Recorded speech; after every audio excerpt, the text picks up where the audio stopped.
¿Qué ven acá? ¿Qué es esto? Muy bien, ¿por acá? La aceituna. ¿Por acá? ¿Qué? Muy bien. ¿Acá? Aceituna. Todos vemos lo mismo, ¿no? Muy bien. Tengo en mi mano una aceituna. Y yo creo que quiero que le prestes mucha atención a esta aceituna. Me tenía hasta un poquito de salmuela. Porque va a tener mucho que ver con lo que el Señor puso en mi corazón para compartir el día de hoy. Así que, antes de empezar, te quiero contar algo. Hay algunos experimentos científicos que establecieron que la capacidad de atención de nuestra generación tiene el tamaño de una aceituna. Dice que el ser humano promedio en el 2025 tiene la misma capacidad de atención y de enfoque que un pez.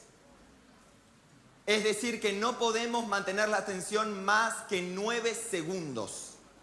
Después de 9 segundos, la mosca, la cortina, el aire acondicionado, el LED que no anda en la pantalla pasa a ser más importante que lo que tenés adelante.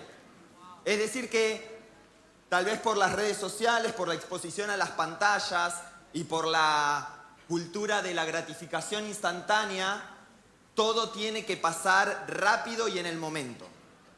Pero yo te quiero hacer un desafío. Que esto que te acabo de decir, hoy va a ser la mañana donde vamos a demostrar que todavía hay personas que podemos concentrarnos y llegar firmes y enfocados hasta el final. Amén. Estoy con la gente de Argentina que tiene el cerebro más grande que el cerebro de un pez. Amén, eso es. Entonces, yo te voy a pedir que los próximos minutos, seas grande, chico, rubio, no rubio, chaqueño, correntino, de donde seas, desarrolles tu concentración y prestes atención. Y cada vez que venga un pensamiento intrusivo a querer distraerte, vas a decir, no, voy a mantener mi atención. ¿Estamos juntos? Entonces decí conmigo, voy a mantener mi atención. Muy bien. Y antes de empezar, ayer conté que el año pasado tuve el privilegio de escribir un libro. Lo escribí junto con Marcos también, con Marcos Brunet. Se llama Toma tu lugar en el plan de Dios. Y acá tengo un ejemplar. Y siempre es bueno poder bendecir a alguien. Así que no sé quién todavía no tiene el libro de Toma tu lugar en el plan de Dios. ¿No? Perdón, pero yo ya tengo. Y yo estoy hablando con personas muy hermosas y yo se lo quiero regalar a Misa y a su esposa. Así, que era el que faltaba. Bueno, y para el que no cree en lo profético, yo les voy a compartir el fundamento bíblico para la sesión de hoy y que puedas ver que creo que el Señor tiene algo preparado. Así que si tenés tu Biblia de papel y sos de los que van a entrar al cielo por usar su Biblia de papel todavía, te pido que vayas a Mateo 25, 1, 13, del 1 al 13. Y esta es una parábola que Jesús le cuenta a sus discípulos después de hablar sobre cuáles eran las señales que iban a anunciar el día de su regreso. Y él cuenta tres o cuatro parábolas, depende cómo lo leamos, pero una de las parábolas que cuenta es esta parábola, que creo que es conocida por muchos, de hecho, Marco la acaba de mencionar, y dice, entonces, ¿todos tienen Mateo 25? Muy bien, entonces Mateo 25 del 1 al 13 dice, entonces el reino de los cielos será semejante a 10 vírgenes, que tomando sus lámparas salieron a recibir al novio. Y 5 de ellas eran insensatas y 5 eran prudentes. Porque las insensatas, al tomar sus lámparas, no tomaron aceite consigo. Pero las prudentes tomaron aceite en frascos juntamente con sus lámparas. Al tardarse el novio, a todas les dio un sueño y se durmieron. Pero a medianoche se oyó un clamor. Aquí está el novio, salgan a recibirlo. Y las insensatas dijeron a las prudentes, dennos de su aceite, porque no hay suficiente para nosotras y para ustedes. Dennos de su aceite porque nuestras lámparas se apagan. Las prudentes respondieron diciendo, no sea que no haya suficiente para nosotras y para vosotras. Id más bien a los que venden y comprad para vosotras. Digan conmigo, comprad. Mientras ellas iban a comprar, vino el novio y las que estaban preparadas, digan conmigo, preparadas. Y las que estaban preparadas entraron con él al banquete de bodas y se cerró la puerta. Después vinieron las otras vírgenes diciendo, Señor, Señor, ábrenos. Pero él respondió, en verdad les digo que no las conozco. Velen, pues, porque no saben ni el día ni la hora. Entonces, en esta parábola, y yo sé que tal vez la acabo de leer y dijiste, ya sé de lo que va a predicar Nico. Y ya leí esta parábola, pero hiciste una promesa, dijiste que no ibas a perder tu atención por más de que creas que ya sabes lo que voy a predicar. ¿No? Hicimos una promesa. Así que vas a mantener tu atención aunque vos creas que ya sabes de lo que yo puede ser que vaya a predicar. ¿Amén? Amén. Muy bien. Pero sí podemos empezar a descifrar algunos de los elementos importantes en esta parábola. Entonces, tenemos algunos personajes, ¿cierto? ¿Quién es nuestro personaje principal aquí? Me gustó, el novio. Miren, yo les voy a contar algo. Yo soy docente de vocación. Si yo hago una pregunta y como que la audiencia no me responde, es como una frustración interna porque el docente necesita esto. Así que, con mucha pasión vos vas a gritar las respuestas. ¿Estamos bien? Entonces, ¿quién es nuestro personaje principal? Muy bien, el novio. Pero también tenemos unos personajes, ¿no?, de esta historia muy importantes, que son ¿quiénes? Las vírgenes. ¿Y cuántos grupos había de vírgenes? Dos. En total 10, muy bien, pero había 2 grupos.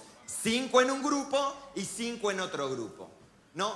Y estas vírgenes representan en la parábola a la iglesia, ¿sí? Las vírgenes eran aquellas, acá se le dice vírgenes, pero en realidad eran las damas de honor de la boda. Las que estaban con la novia, ¿sí?, preparaban a la novia y luego, por la tradición de las bodas judías, ellas esperaban a que el novio llegue a la ciudad, ¿sí?, con unas lámparas por si se hacía de noche, y iban a la puerta de la ciudad, lo esperaban y luego entraban con el novio hasta la casa del padre de la novia, donde iba a suceder el compromiso.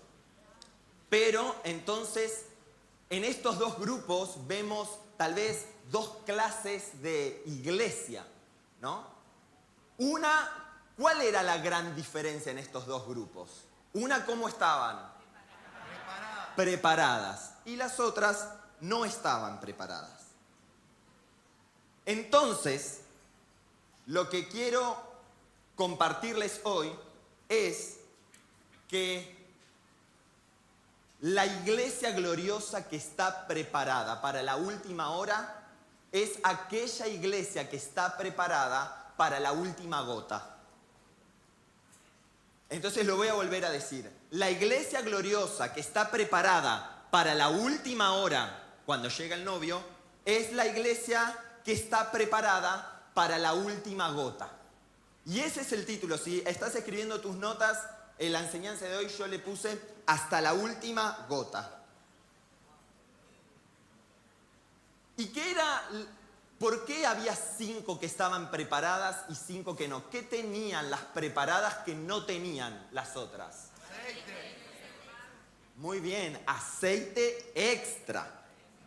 Porque todas habían cultivado algo de aceite, pero había 5 que dice que habían tomado aceite extra.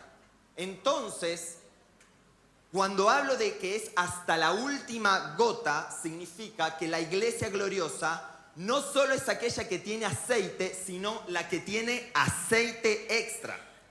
Hasta la última gota significa cultivar aceite extra que te va a permitir tener tu lámpara encendida en la hora más oscura. Ahora, repasando un poco, ¿no?, todo lo que dije hasta acá, algunos se preguntarán por qué Nico empezó hablando de una aceituna. ¿Qué tiene que ver lo que estamos hablando ahora con una aceituna? Ah, excelente. Me encanta esta clase. Gracias, Señor. Me voy a venir a Corrientes a enseñar porque tan comprometido. Entonces, la Biblia dice que las 5 vírgenes prudentes tenían aceitunas extra.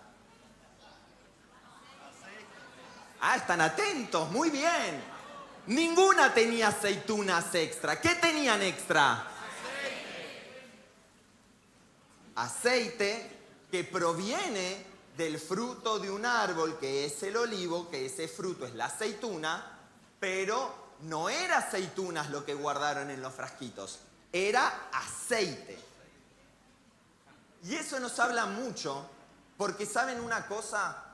Nuestra generación es una generación que está acostumbrada y enfocada en los sucesos. Es un poco lo que compartí al principio. Entonces, nosotros hoy vivimos enfocados y esperando sucesos. ¡Opa! Estamos bien, ¿eh?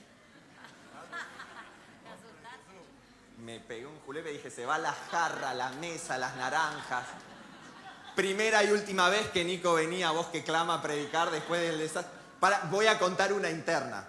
Estábamos a 7 días de la conferencia y entonces yo le mando un audio a Maxi. Maxi, tengo la palabra que voy a compartir, necesito un exprimidor. ¿Quién estuvo en búsqueda del exprimidor de acá? Levante su mano. Gracias. Y Maxi me dice, estamos organizando un evento de más de 500 personas, estoy lanzando un libro, organizando a los voluntarios, pero quédate tranquilo que vas a tener tu exprimidor y acá está el exprimidor. Ese es un amigo de pacto, amigo.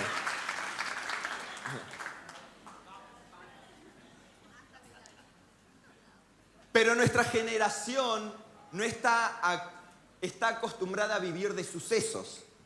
Entonces, siempre está el que quiere pegar el viral, que lo va a catapultar a la fama, aquel que quiere pegar el laburo, que ya le va a solucionar la vida, aquel que está esperando hacer sus millones con la fantasía del Bitcoin para no trabajar nunca más, ¿no? Aquel que ve los reels de Instagram y quiere ser masivo bro para vender algo que no tiene ni idea cómo funciona.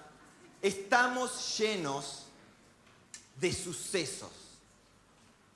Pero lo que nos enseña esta parábola es que lo que va a necesitar la iglesia de la última hora no son sucesos, sino va a ser fiel en medio de procesos. La iglesia gloriosa que está preparada no es algo que se puede obtener en un suceso, sino que es un fruto que se obtiene de un proceso. Y para eso traje todos estos elementos acá. Porque como muy bien dijeron toda esta maravillosa clase que estamos juntos, el aceite se obtiene de la aceituna. Pero elaborar aceite de una aceituna es un proceso complejo que ahora vamos a aprender, pero yo traje acá para hacer una analogía. Entonces, ustedes ven acá una aceituna, pero les voy a pedir que vean acá también una aceituna. ¿Sí? Yo sé que esto no es una aceituna. Por favor, no estoy diciendo que las aceitunas pueden ser naranjas. No estoy diciendo eso porque ya nos metemos en un lío. No vuelvan a sus iglesias y decir, Nico dijo que ahora si soy aceituna puedo ser naranja. No. No es por ahí. Pero vamos a hacer una analogía. Vos que tenés más atención que la de un pez, la vas a poder sostener hasta el final. Entonces, vamos a cambiar las aceitunas por naranjas y vamos a fingir demencia y creer que son aceitunas, ¿sí? Pero esto nos va a mostrar por qué y entender cómo la producción de aceite y el aceite extra que tiene la iglesia gloriosa no nace de un suceso, sino que se requiere un proceso. Y yo voy a pedir un voluntario. Bienvenidos a MasterChef Celebrity. Necesito un voluntario que resista hasta el final, que no me deje en el camino, que tenga... ¿Quién? Acá, muy bien. Venga nuestro voluntario. Entonces, yo no sé si alguna vez usaste este tipo de exprimidor. Vas a aprender en este mismo instante. Ponete acá, este va a ser tu lugar de cocina. Me vas a acompañar un rato largo, así que... ¿Tu nombre? Milton. Milton, un aplauso para Milton, el sacrificio vivo. Muy bien, Milton, entonces, esto es una prensa, ¿no? Entonces vos subís, cuando la bajás, no calza justo en el vasito, entonces tenés que girar un poquito el vasito y hacer que baje hasta el final. Y acá, ¿ves? Tiene un extra para que salga hasta la última gota. ¿Estamos bien? Entonces, yo voy a ir contando una serie de puntos y por cada punto que yo cuente vos tenés una naranja, una aceituna, que vas a pasar por la prensa y después más o menos vas a ir volcando acá, por si se llena el vasito. ¿Estamos bien? Entonces, si querés podemos hacer uno de prueba. Vas a tener que cortar claramente, ¿no? A la mitad y después exprimís. Cuidado el carozo. Cuidado el carozo. Claro, cuidado de los carozos, te dicen acá ya. Ya entramos en otro nivel de delirio.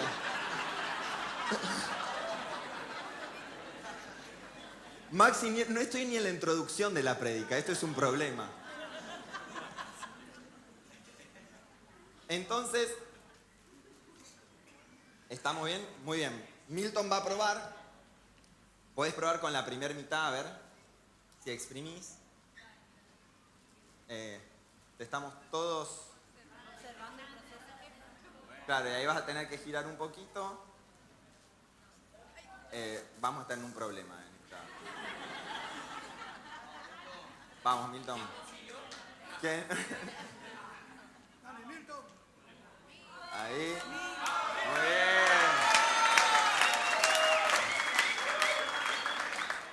Muy bien. Y ahora, a ver, Milton nos va a revelar cuánto sacó de aceite. No, está bien, está bien.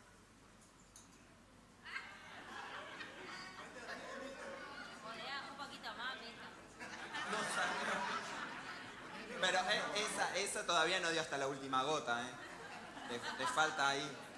Muy bien.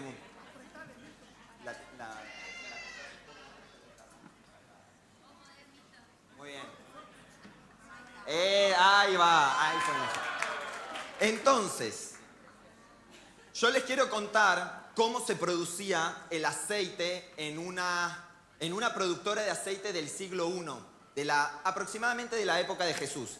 Ahora tenés dos desafíos, no solo prestar atención hasta el final, sino no distraerte con Milton, que va a estar exprimiendo acá el aceite. ¿Estamos bien? Entonces, Milton, vos podés empezar a exprimir. Ahí yo voy a ir diciendo cada uno de los puntos. En cada uno de los puntos tiene que haber una aceituna exprimida. ¿Sí? Entonces, traje una imagen, no sé si está ahí la imagen. Esa es una productora de aceite del siglo I. Es similar, nosotros tuvimos la posibilidad de viajar a Israel y en Israel nos encontramos con, literalmente habían hecho una excavación arqueológica y encontraron un cuarto de extracción de aceite y se podían ver ciertos elementos y esta es una imagen recreada a partir de ese hallazgo arqueológico que es real y es un cuarto, una productora de aceite. Entonces el paso número 1, acá te quiero compartir que vos anotes, si estás tomando apuntes, acá empieza la parte que vas a anotar mucho y vas a anotar. La primera pregunta que nosotros vamos a responder el día de hoy es ¿cómo se produce el aceite? ¿Sí? Ya entendimos que no eran aceitunas, que eran aceite, que era aceite extra, pero necesitamos entender, punto número 1, cómo se produce el aceite.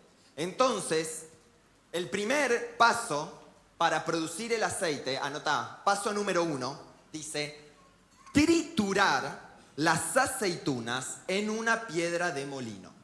La piedra de molino es lo que vemos acá en el primer hombre que tenemos y es donde está contenido el aceite. Sin el paso de la trituración no puede liberarse porque el aceite va a permanecer atrapado dentro del fruto. Entonces una aceituna primero tiene que pasar por un periodo de trituración donde se le saca la piel y la carne porque eso revela el aceite que tiene dentro. ¿Vamos bien? Paso número 2. El paso número 2 dice transferir la masa triturada a canastas tejidas. Entonces, una vez que el hombre terminaba de triturar, eso quedaba convertido en una pasta que mezclaba la piel, la carne de las aceitunas como la pulpa y los carozos, todo junto quedaba en una gran pasta y eso lo agarraban con palas y lo ponían como en unos canastos que eran tejidos, que es el canasto que ves ahí abajo, lo volcaban en ese canasto y lo ponían ahí adentro. Ahora, ¿por qué ponían eso? Dice, las canastas tejidas permiten que al aplicar presión sobre ellas, el aceite fluya mientras la pulpa quede retenida. Básicamente funcionaba como una especie de colador. ¿Sí? La canasta tenía una función de colador. Iba a dejar salir el aceite, pero que quede muerto todo lo que no tenía que ir con el aceite. ¿Sí? Entonces necesitaban canastas de buena calidad para que no salga un aceite con impurezas. Paso número 3. Y yo creo que ya en esta altura te estarás dando cuenta que no estamos hablando ni de naranjas ni de aceitunas, ¿no? El paso número 3 para la producción de aceite era colocar las canastas en la prensa debajo de la viga.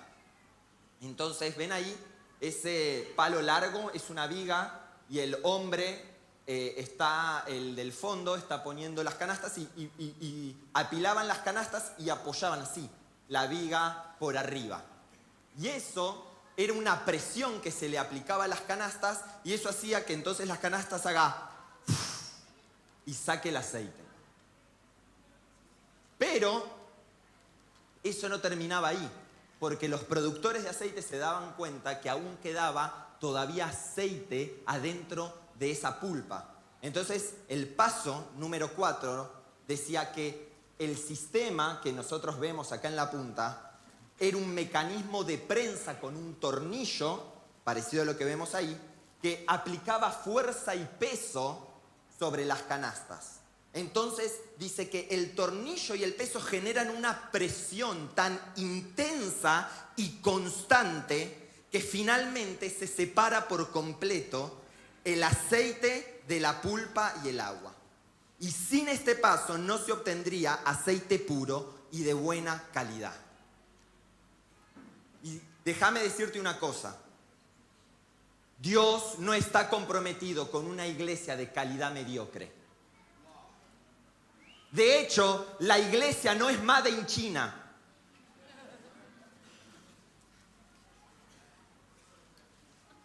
La iglesia fue creada a partir del sacrificio de Jesucristo.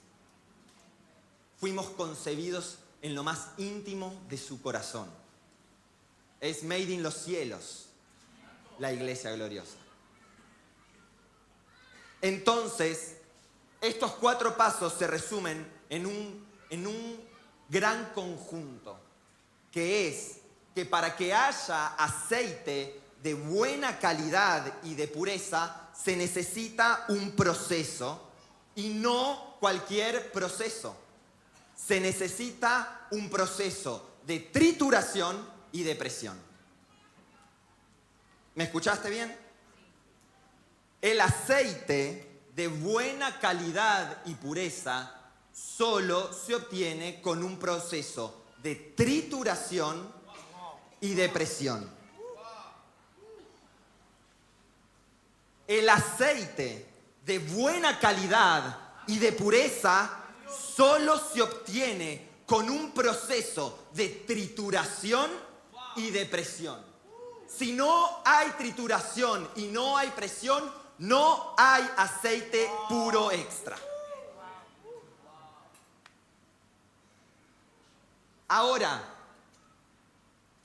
¿qué aceituna quisiera estar dispuesta a pasar por un proceso de trituración y de presión?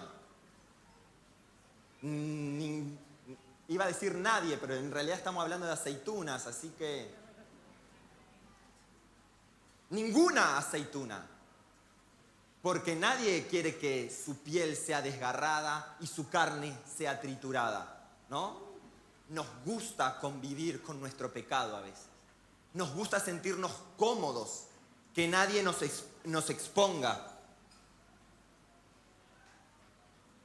Pero eso nos lleva a la pregunta número 2.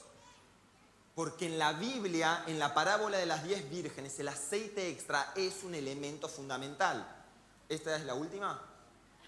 1, 2, 3. Esa, mandale. ¿Por qué alguien estaría dispuesto?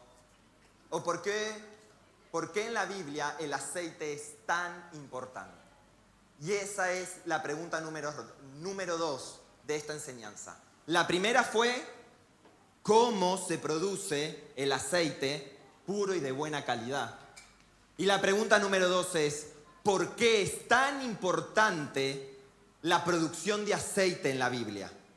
¿Alguno sabe por qué todos los usos? Yo me puse a estudiar. Dije, si esto es un elemento tan importante, tiene que estar en algún lado más de las Escrituras. No solo puede ser que aparezca en 1 o 2 versículos. ¿Y saben qué descubrí? Que en la Biblia al menos se describen 7 usos del aceite, por lo cual era un elemento tan valioso y tan importante. Entonces, ¿por qué el aceite es tan importante bíblicamente? Tenemos 7 distintos usos que nos hablan del aceite. Y entonces, vamos a hacer una evaluación a ver cómo viene el MasterChef. A ver cuánto...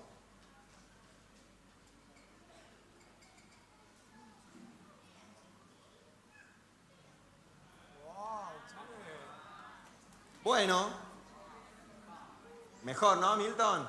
Le damos un aplauso a Milton.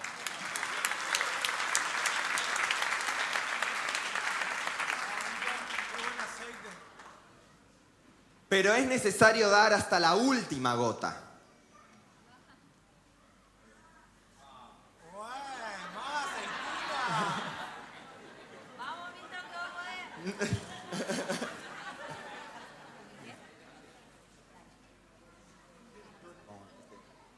apoyarlo bolsa, así. en la bolsa. Muy bien. Entonces, Milton, ahora vamos a nosotros a aprender 7 usos del aceite en la Biblia, por lo cual vos vas a exprimir, ¿cuántas? Muy bien, 7 naranjuvas. No, naranjas, aceitunas. Ya mezclé otra fruta, me metí en el medio.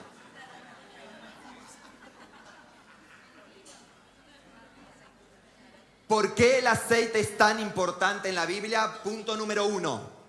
El aceite en la Biblia se utiliza como alimento. Deuteronomio 11:14. Dice, Él dará lluvia a su tierra y recogerás tu grano, tu vino y tu aceite. El aceite se usaba en la cocina, en la preparación del pan y como indicador de prosperidad. Una buena producción de aceite reflejaba bendición divina y estabilidad agrícola. Ahí tenemos una imagen de la importancia de la gota de aceite que nace y que sale de una aceituna. La aceituna que está siendo prensada, triturada y presionada, ese es su resultado. Da una gota de aceite. Uso número 2 en las Escrituras. Dice que el aceite se utilizaba como fuente de iluminación. El aceite daba luz. Lo vimos, Mateo 25 es uno de los ejemplos. Las lámparas se cargaban, el combustible de una lámpara no era la electricidad, era el aceite. Cargaban las lámparas con aceite, eso tenía una mecha, encendían la mecha y el aceite era el combustible que permitía que toda una habitación se mantenga iluminada. Y la luz duraba la cantidad de aceite que tenía la lámpara. Se acababa el aceite, se acababa la luz. Por eso también la luz, el aceite se utilizaba para iluminar el tabernáculo y el templo. En Levítico 24, dice, 24:2, dice, traigan aceite puro de oliva para que la lámpara arda continuamente. Esa era la lámpara, la menorá, la de 7 brazos. ¿Sí? ¿Reconocen esa lámpara de 7 brazos? Esa lámpara estaba adentro del tabernáculo del templo de Israel y dice que le ponían aceite puro de oliva que nunca debía apagarse. Una de las funciones principales de los sacerdotes era que la lámpara nunca se apague. Porque la lámpara, cuando nosotros leemos más adelante, representa a Jesucristo y la luz, la vela central de la menorá era que Jesucristo era la luz de Israel. Él es no solo la luz de Israel, pero ahora entendemos que Jesucristo es la luz del mundo. Entonces el aceite es necesario para iluminar. Número 3. El aceite se utilizaba en las ofrendas en el tabernáculo y en el templo. Eso lo vemos en Levítico 2:4, ¿sí? El aceite acompañaba diversas ofrendas que el pueblo entregaba en el tabernáculo. Y escuchen esto, entregar aceite como ofrenda representaba que aún en lo cotidiano, en aquel elemento de todos los días, nosotros damos gracias, devoción y glorificamos a Dios.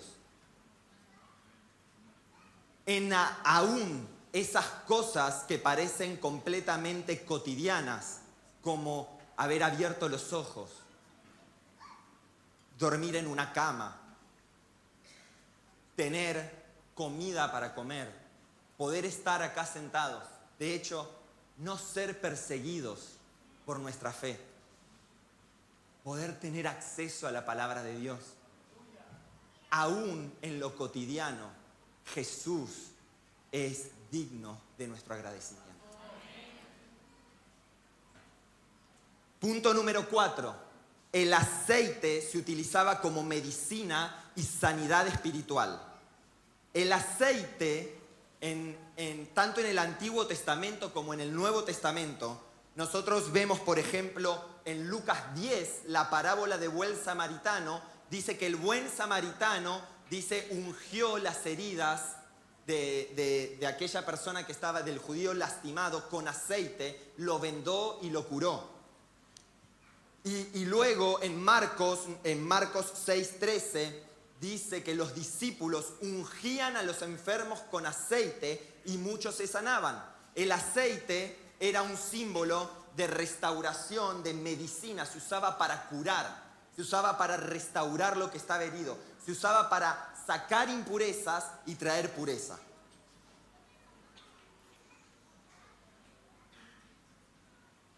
El aceite era un signo de alivio, de cuidado y de renovación,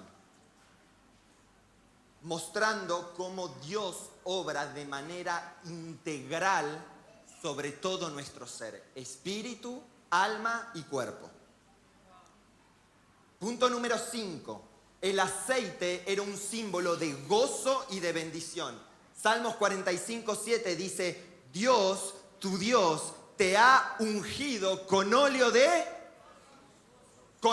alegría, con óleo de gozo. Dios nos ha ungido con óleo de alegría. Entonces, el aceite representaba gozo, honor y celebración. Entonces, cuando no había aceite, era porque el gozo había cesado. La amargura había entrado y el gozo había cesado. Pero cuando hay producción de aceite, cuando la aceituna produce mucho aceite, el gozo del Señor está fluyendo. Y el gozo del Señor es nuestra. Donde hay aceite, hay fortaleza de Dios que nos sostiene hasta el final. No es en nuestras propias fuerzas, es la fortaleza que viene de Él. Pero tiene que haber una aceituna produciendo aceite. Y el aceite puro solo se produce en procesos de trituración y de presión. Punto número 6. El aceite en la Biblia se utilizaba para consagrar objetos, lugares y espacios sagrados.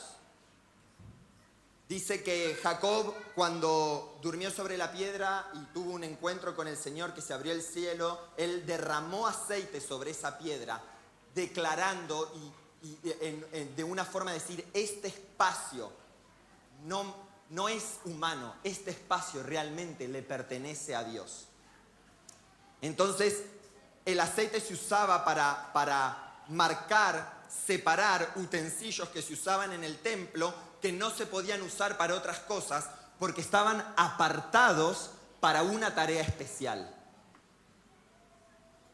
Entonces, el aceite representa, cuando hay aceitunas produciendo aceite, hay una tierra que está siendo declarada para el Señor. Así como Jacob derramó aceite sobre una piedra y dijo: este territorio no le pertenece a nadie más, le pertenece al Señor. Cuando hay aceitunas produciendo aceite, están declarando: este territorio no le pertenece al sistema de este mundo, solo le pertenece a Jesucristo, Rey de Reyes y Señor de Señores. Cuando hay una iglesia gloriosa produciendo mucho aceite, está siendo de bendición para su tierra, diciendo: nuestra tierra no le pertenece a las tinieblas. No venimos acá a simplemente a ponernos a gritar y a hacer una marcha en contra de algo de lo que está sucediendo. Venimos acá a hacer aceitunas dispuestas a producir tanto aceite, que nuestro aceite declare que esta tierra solo le pertenece a Jesucristo.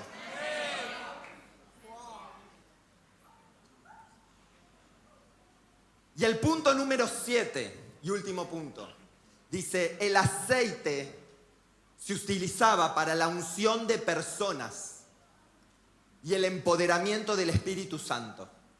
Y este es un acto que nosotros vemos continuamente una y otra vez en el Antiguo Testamento, donde se ungían personas. Y la unción, esto de ungir, es extraño porque el uso del ungir no tiene un inicio marcado. Cuando uno quiere estudiar teológicamente cosas, muchas veces se utiliza una regla que es la de la primera mención.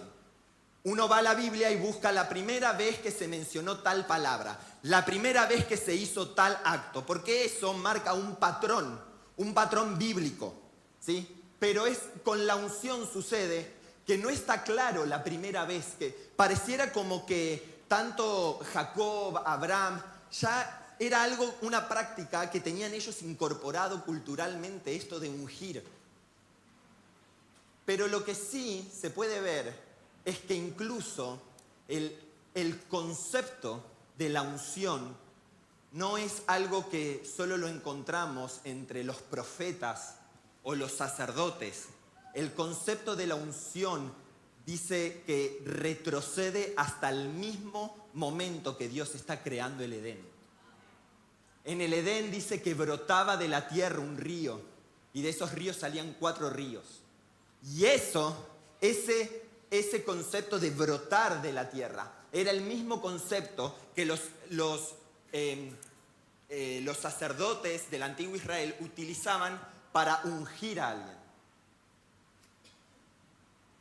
Así que la unción no es algo que le pertenece a los profetas, es algo que Dios estableció para toda la creación. Y entonces, escuchen esto, el aceite mostraba que alguien había sido escogido por Dios para colaborar en su misión. Y ungir a una persona significaba distinguirla de las demás. La unción era una representación de la santidad. La unción era, esta persona fue escogida para una tarea especial. Eso, en otras palabras, se llama purificación. La purificación de una persona que ahora estaba siendo escogida por Dios para ser un colaborador de su misión. Entonces, en conclusión, es que el aceite era, en esto de la unción, el aceite era un acto visible de lo que pasaba en un plano invisible. El Espíritu Santo descendía y estaba llenando a alguien para empoderarlo, sostenerlo y guiarlo para permanecer hasta el final. ¿Cómo venimos con la producción de aceite? Última. Entonces, me voy a quedar con una. Ahora, hay algo muy interesante en la vida de Jesús, que está en Lucas 4. Lucas 4, Jesús ya había comenzado su ministerio, él había tenido el encuentro con Juan el Bautista en el desierto, él había sido bautizado, él había sido impulsado al desierto, donde estuvo 40 días en ayuno, donde fue tentado por el mismo Satanás y venció. Y luego dice que fue a predicar a la sinagoga.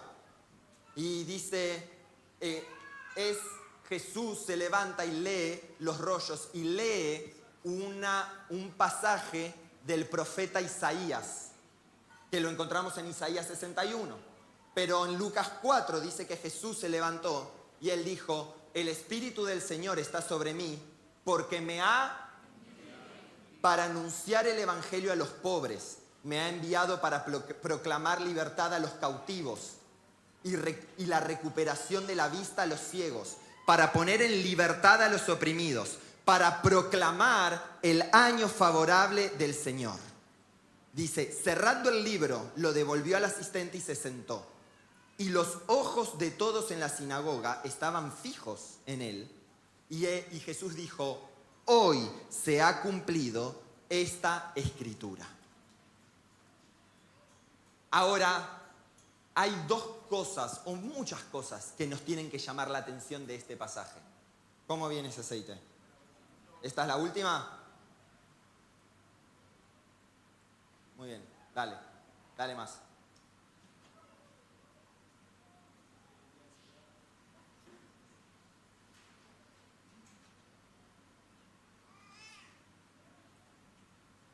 ¿Me va?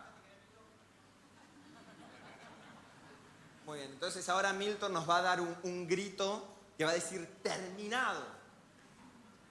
Con fuerza, después de que exprimiste 11 naranjas. Muy bien, Milton. Entonces, ¿cómo está tu trabajo? No, no está terminado, mira, falta ahí.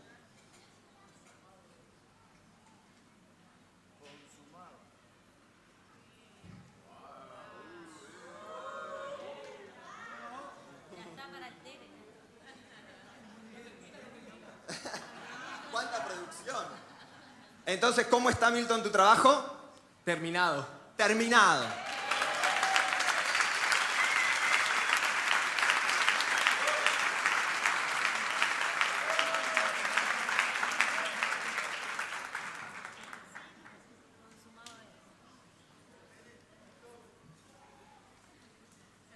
Imagínense que Jesús estaba sentado en una sinagoga diciendo: Dios me ha ungido para anunciar las buenas nuevas del Evangelio. Y es muy interesante porque dice que todos en la sinagoga se sentaron y lo miraron fijamente. ¿Y saben por qué sucede eso? Porque Jesús, sin decirlo, estaba diciendo algo muy importante. Los judíos sabían que en Israel se ungían a 3 clases de personas. En Israel se ungían a los sacerdotes, se ungía a los reyes y se ungía a los profetas. Entonces, si vos eras un rey, venía el profeta, un ser humano, cargando un cuenco de la unción y te ungía anunciando que vos eras el próximo rey. Eso lo vemos en la historia de David con Samuel. Dice que Samuel ungió a David como rey. Pero entonces los sacerdotes también eran ungidos por alguien más. Venía un profeta y ungía al sacerdote habilitándolo para su tarea sacerdotal. ¿Sí? Moisés ungió a Aarón y a los de su casa para que sean los escogidos de llevar la tarea sacerdotal. Pero también nosotros vemos que en algunas ocasiones un profeta ungía a su sucesora, al próximo profeta. Entonces siempre había un hombre que portaba la unción y ungía a alguien más para hacer la tarea. Entonces los judíos estaban mirando a Jesús y yo me imagino diciendo: ¿What? ¿Quién fue el que ungió a este? Señor, está sobre mí por cuanto Él me ha ungido. ¿Sabe cuál fue la unción que tuvo Jesús en ese momento? Que Jesús no sacó su llamado y su ministerio de un suceso. Él estuvo 33 años en el proceso. La unción de Jesucristo no venía de un suceso, de un hombre que le había transferido una especie de unción. La unción de Cristo era el resultado del proceso de 33 años de obediencia a su Padre en lo secreto. Y al día de hoy, muchos seguimos corriendo atrás de hombres para que nos den su unción, cuando la unción no es algo que un hombre te puede dar. La unción es un resultado de un proceso de intimidad y obediencia con el Señor. Y como dijo Maxi, es un resultado de fidelidad.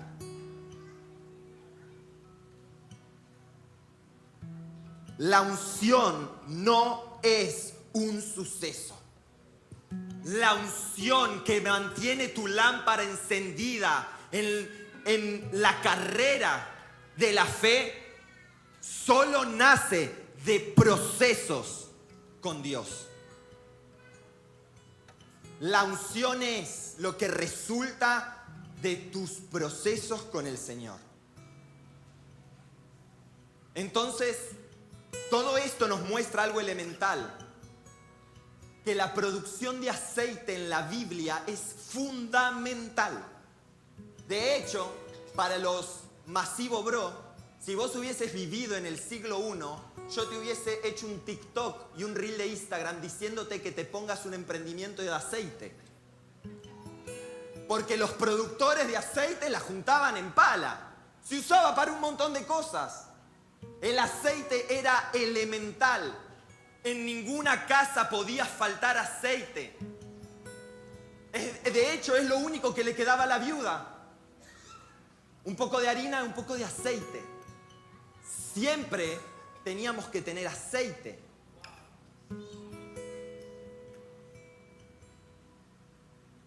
La iglesia gloriosa es aquella que está ungida por el aceite de la unción.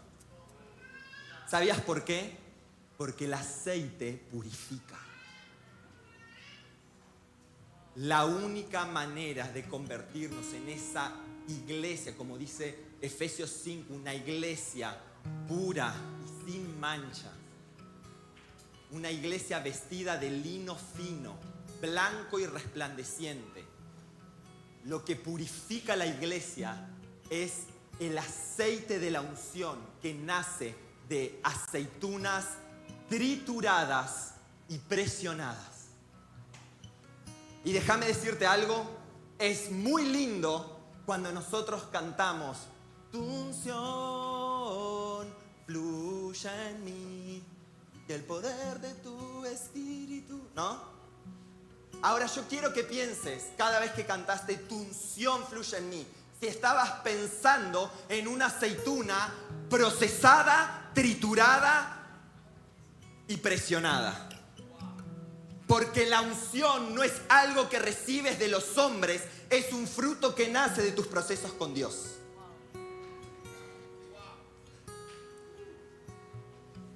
Entonces, nosotros hablamos y oramos al Señor: Señor, purifica tu iglesia, limpia tu iglesia. ¿Y sabes qué? La iglesia no es algo externo a vos. Vos sos parte de esa iglesia.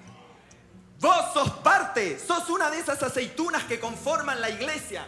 Y cada vez que vos orás y le decís: Señor, purifica la iglesia, trituración. Señor, limpia tu iglesia, presión. ¿Estás dispuesto a hacer esa oración una vez más? ¿Estás dispuesto a orar por la iglesia una vez más, sabiendo que ahora vos también vas a entrar ahí? Dios no va a meter a la iglesia como algo que no somos nosotros. Todos vamos a entrar en el proceso de purificación.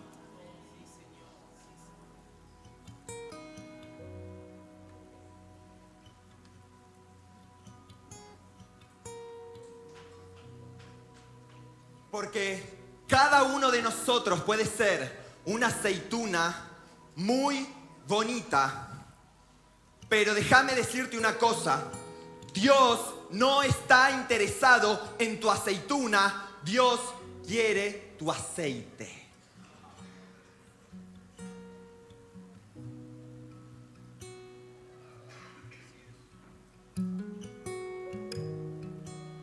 Y vos me preguntarás: ¿y de dónde sacás eso que nosotros somos una aceituna? Eso no es bíblico, me dirán algunos. Bueno, puede ser. No, mentira. Ahí va. Déjame decirte, la persona que nos enseñó que nosotros somos una aceituna y que Dios no está dispuesto a tener una iglesia mediocre con un aceite impuro, sino que está buscando una iglesia que dé hasta la última gota con un aceite de máxima pureza. Y eso está en Lucas 22:39. Para que una aceituna deje de ser aceituna y se convierta en aceite, tiene que pasar por la prensa de aceite, lo que implica trituración. ¿Qué implica? Trituración y presión. Y yo te voy a contar lo que bíblicamente se enseña como la prensa de aceite. Lucas 22, 39 al 46 dice: saliendo Jesús, se encaminó como de costumbre. Voy a poner el contexto. Esto sucede después de la última cena. O en el contexto, en la noche de la última cena, en el contexto de la aprehensión de Jesús. Y dice: saliendo Jesús se encaminó como de costumbre hacia el monte de los Olivos. Y los discípulos también lo siguieron. Y cuando llegó al lugar les dijo: oren para que no entren en tentación. Y se apartó de ellos como a un tiro de piedra, y poniéndose de rodillas oraba diciendo: Padre, si es tu voluntad, aparta de mí esta copa. Pero no se haga mi voluntad, sino la tuya. Entonces apareció un ángel del cielo que lo fortalecía. Y escuche esto. Y estando en agonía, oraba con mucho... No, creo que no estás entendiendo. Y Jesús, estando en agonía, en la noche más oscura, en la trituración que se venía más pesada, la presión más intensa, Él oraba con mucho y su sudor se volvió como gruesas gotas de sangre que caían sobre la tierra. Y cuando se levantó de orar, fue a los discípulos y los halló dormidos a causa de la tristeza. Y les dijo: ¿por qué duermen? Levántense y oren para no entrar en tentación. Yo te voy a contar la profundidad teológica de este pasaje. Hay muchos estudiosos bíblicos que creen que la ubicación geográfica del jardín del Edén está en un monte específico en la ciudad de Jerusalén que se llama el Monte de los Olivos.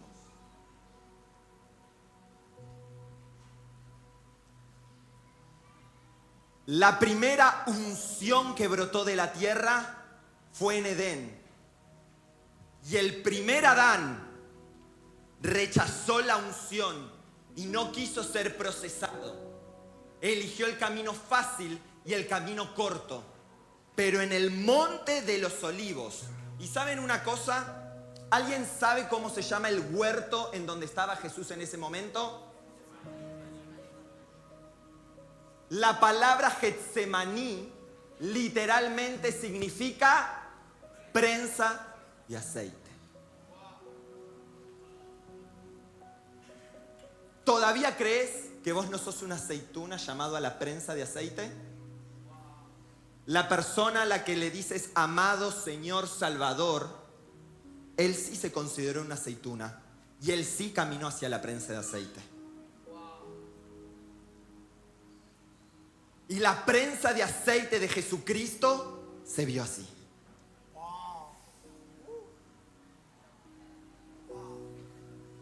Jesucristo dio hasta la última gota.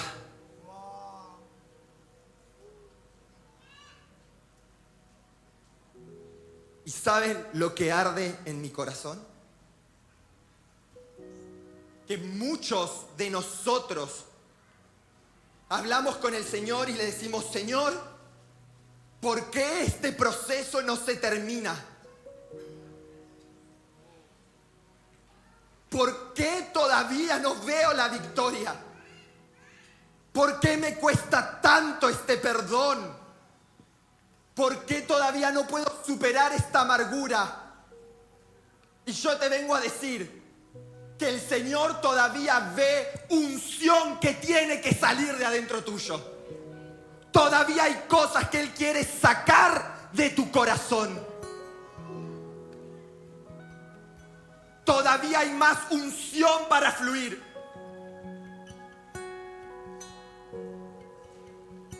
Porque nosotros, gracias a Él, no tenemos que cargar su cruz. pero todos tenemos que tomar nuestra cruz para seguirle. Todavía hay más aceite por producir. Todavía tienes más unción ahí adentro que tiene que salir. Y la unción no es algo que te lo puede dar un hombre de una plataforma. Deja de buscar la unción por un camino fácil. La unción es el resultado de un proceso con Dios, no de una imposición de manos.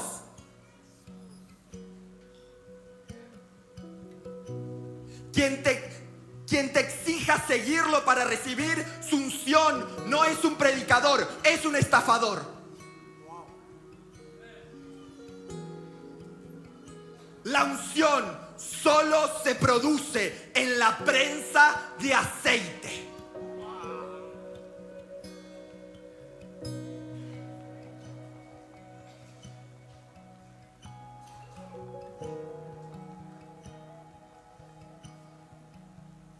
Y el día de hoy, el cielo sigue preguntando: ¿de qué grupo eres?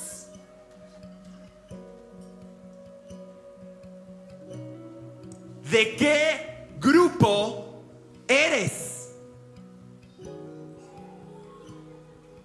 Porque 5 estaban preparadas con unción extra. Y esas fueron prudentes y participaron de la boda. Y 5 eran insensatas que evitaron la prensa. Prefirieron quedarse cómodas en su pecado. Prefirieron quedarse cómodos en su crítica hacia otros. Prefirieron quedarse hablando mal de lo que hacen los otros, pero no hicieron nada. Pero las prudentes dieron hasta la última gota. Y este es un llamado, mi amada iglesia, mi amada aceituna. Te vengo a decir que a Dios no le interesa tu aceituna, por más de que sea linda, bonita y deliciosa. Él está comprometido con tu aceite. Y yo sé que lo que estoy diciendo no es fácil, porque algunos me pueden decir: es que yo no puedo, todavía no puedo perdonar a esa persona, todavía no puedo soltar a un padre que golpea, todavía no puedo avanzar de ese abuso que me marcó, todavía no puedo salir de la batalla de la depresión, todavía no puedo, es muy difícil, es mucha presión.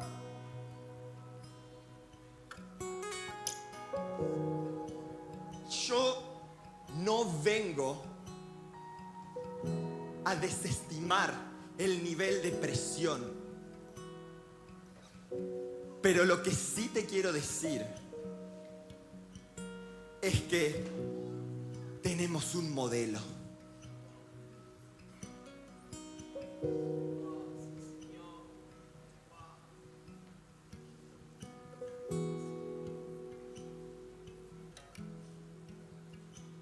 Él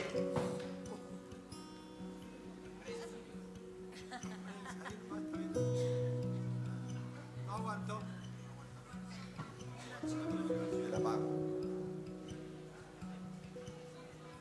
Jesús pasó por la prensa.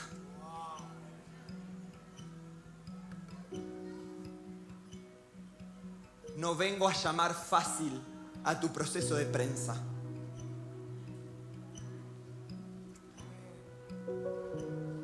Pero sí vengo a hacer un llamado este día de hoy.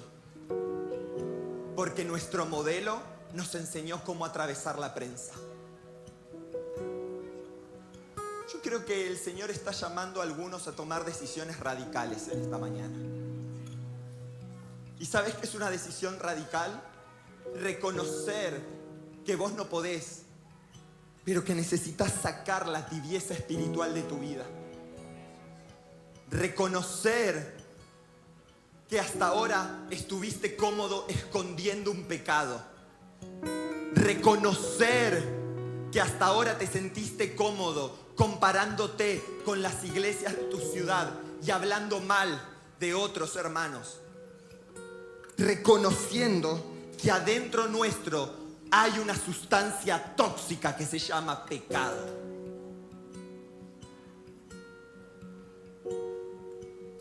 Y una decisión radical, ¿sabes cuál es?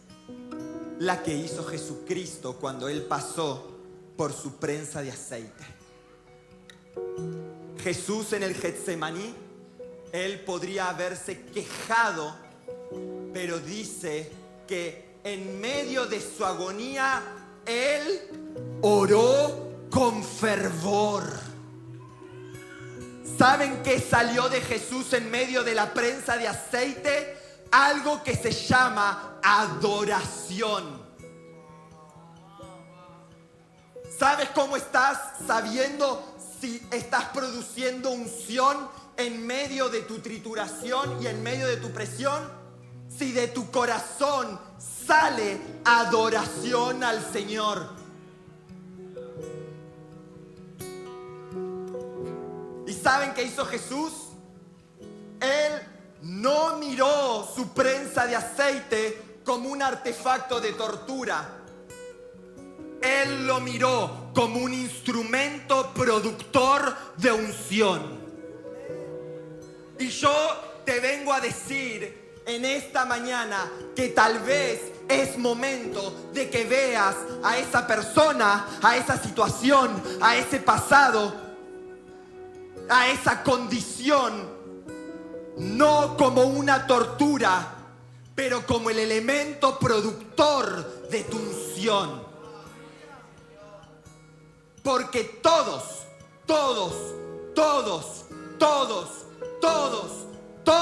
necesitamos producir el aceite que purifica a la iglesia gloriosa que lo verá regresar.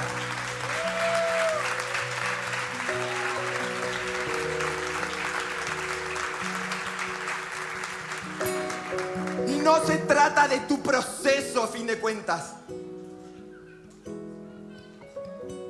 Se trata de Él. Él es nuestro modelo. A Él giran todas nuestras miradas. Y entonces ya no estamos comparando a ver qué aceituna produce más o menos aceite. Toda la iglesia se vuelve una gran productora de unción. Hay más unción por salir ahí. Hay más unción. Hay más unción. Dios no se da por vencido con tu corazón. Hay más unción. Hay más unción, iglesia. Hay más unción cuando lo miramos a Él y vemos las marcas en sus manos, las llagas en sus pies. Tenemos que decir, hay más unción.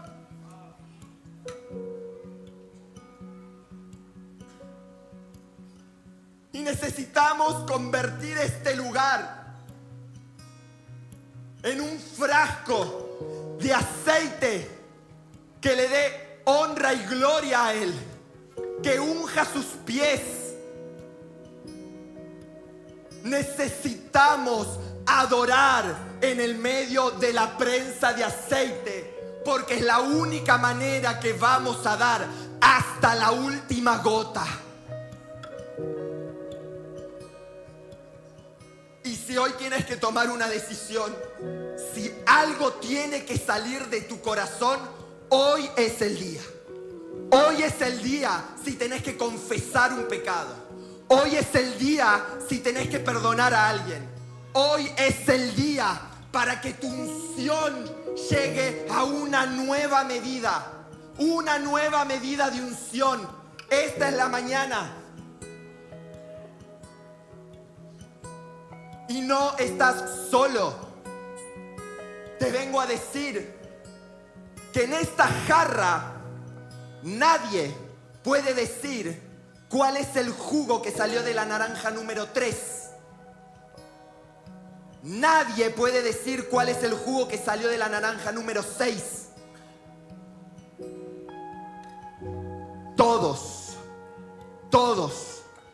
Toda la iglesia es una productora de aceite. No es unos pocos ungidos. No es un profeta ungido. No es uno solo. Son todos. Toda la iglesia productora de aceite. Todos fieles en sus procesos, en el lugar que Dios te puso. Hay más unción.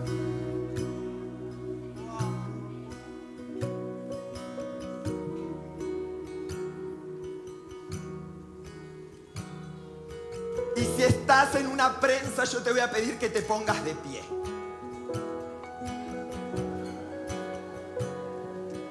¿Ves? ¿Ves que no es una cuestión de unos pocos? Pero en medio de la prensa, el Señor nos dio un modelo. Y el modelo es la adoración. No mires tu problema. No mires la prensa donde el diablo te quería matar. Dios te está mostrando un nuevo camino. Una prensa de unción. Y yo pregunto, ¿hay alguien que quiera más unción?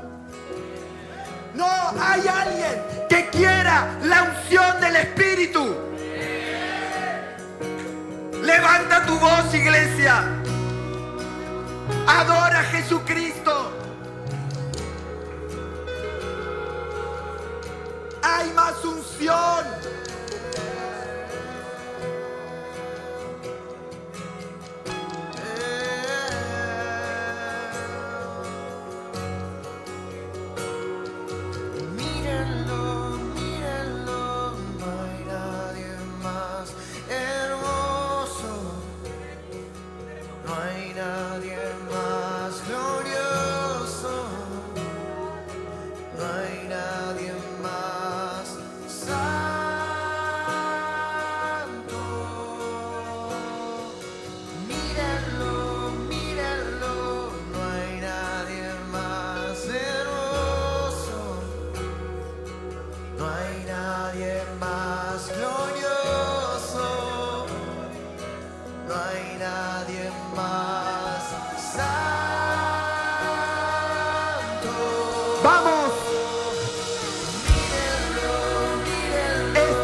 Llenando de aceite.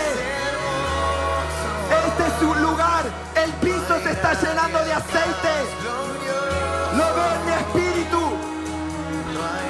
Es la prensa de aceite. Es la unción del Espíritu.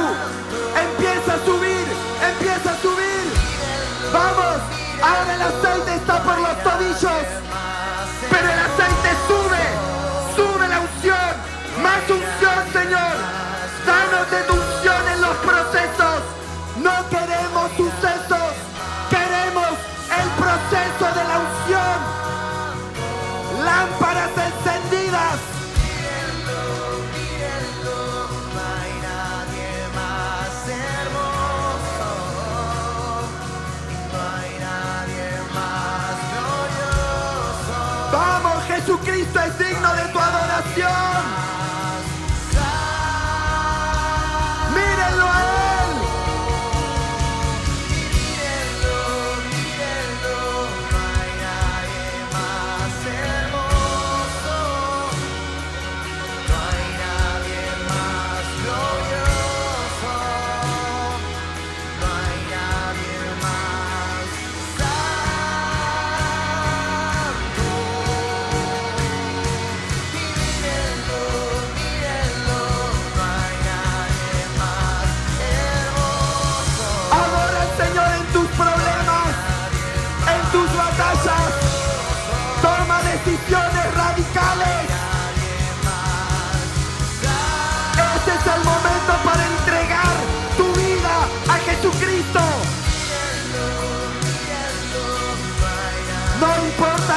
años de cristiano que tengas.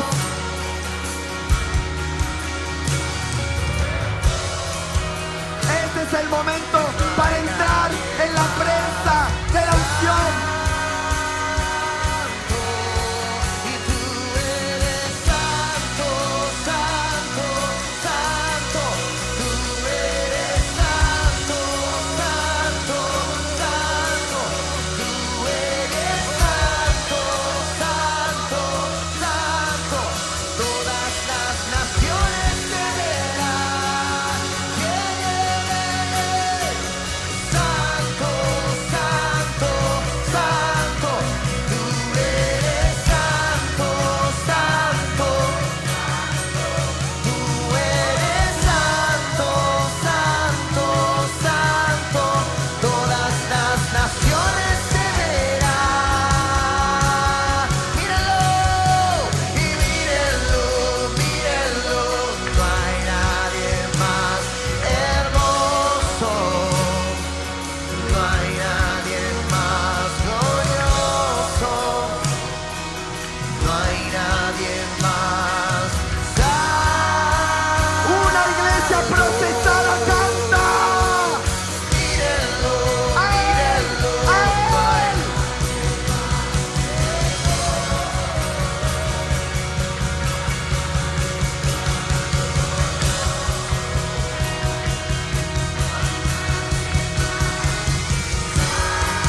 Vamos, aceite puro, aceite puro. Santo, santo, santo. Tú eres santo. Toda impureza, renunciamos en el nombre de Jesús. Todo pecado oculto, todo lo que tiene que salir. Este es el momento. Arrepiéntete. Santo, santo, santo. Delante de la cruz. Todo delante de la cruz. Todas las naciones te verán. Oh, santo y santo, santo. Vamos, tu santidad no da lugar a impureza. Purifica tu adoración. Purifica tu adoración.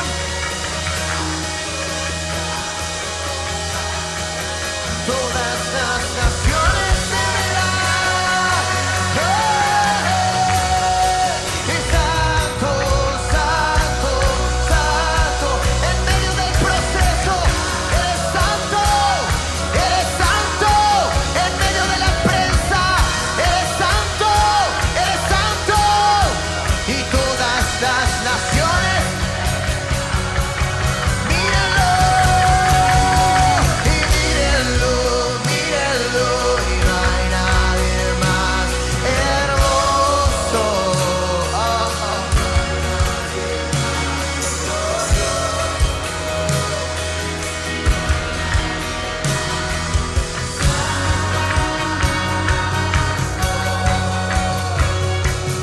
Mírenlo, mírenlo. No hay nadie más hermoso. No hay nadie más glorioso. No hay nadie más santo.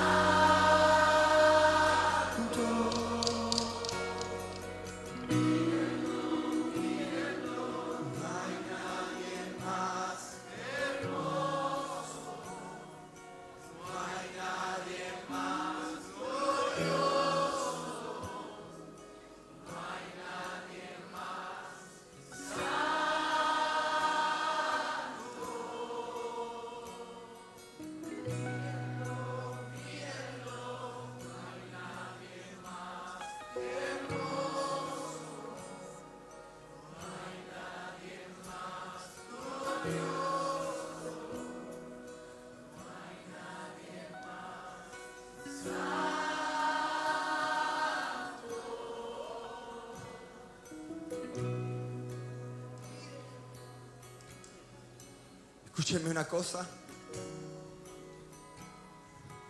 No vengo a menospreciar el dolor. no vengo a hacer eso. Pero quiero decirte que la muerte de Jesucristo en una cruz, el instrumento más atroz jamás hecho para matar a alguien, al punto tal que le pusieron el nombre a partir del método, cruz. La muerte de Jesucristo en la cruz nos recuerda una y otra vez que no hay unción sin proceso.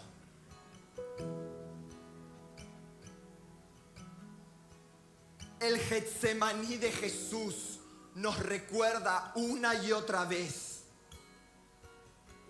que la fortaleza del Señor solo nace en medio de la presión.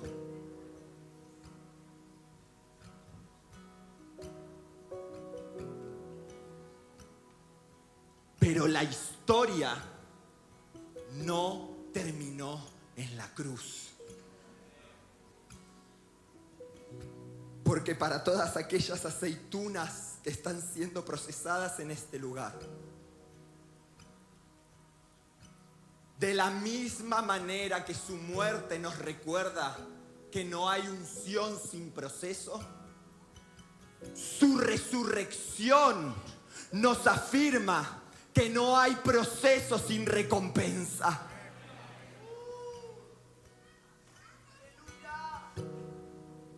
Dios no es deudor de nadie.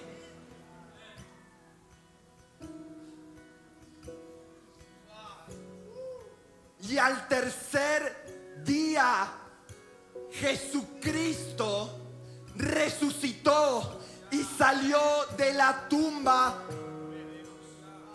con un cuerpo glorificado.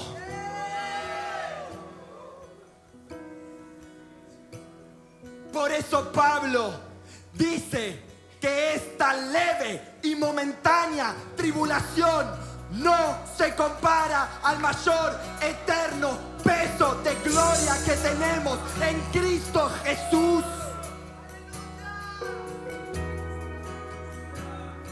Y todavía queda un capítulo. Un día, muy pronto, un día, el mismo Jesús que ascendió a los cielos, dice, ese mismo cuerpo glorificado volverá en las nubes, cabalgando un caballo blanco, con una espada en su mano, cargado de victoria. Todo ojo le verá, toda lengua cantará. No hay otro como Él y no hay otro como nuestro Rey. ¿Y sabe una cosa? Ese día muchos, dice Apocalipsis 17, que muchos querrán pelear contra el Cordero. Muchos se levantarán y rechazarán a ese Rey de Reyes que viene.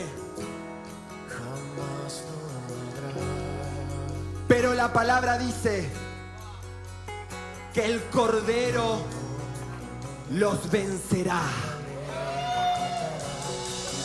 Se levantarán contra el Cordero, pero no podrán, porque el Cordero los vencerá. Y escuche, y los que están con el Cordero son llamados, escogidos y fieles.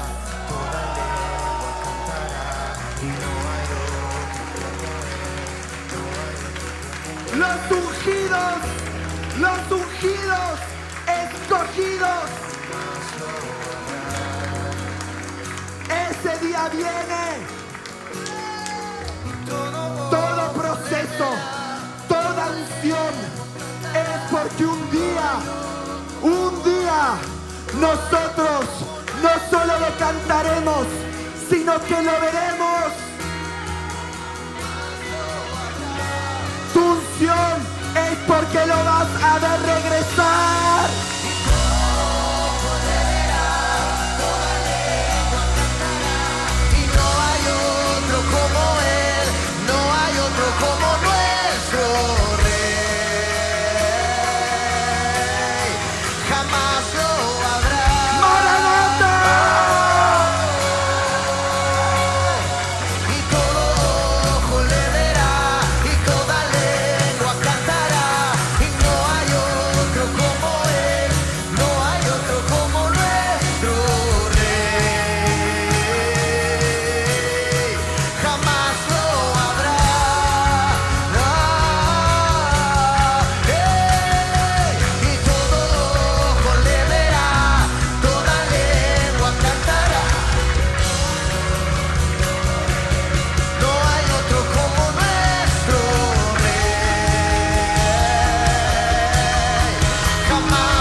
hay nadie más glorioso, no hay nadie más santo.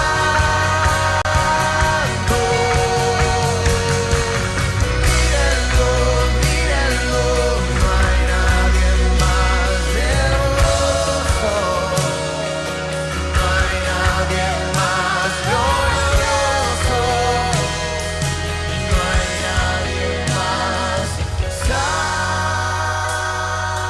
santo. Mírenlo, mírenlo, no hay nadie más hermoso, no hay nadie más glorioso, no hay nadie más santo.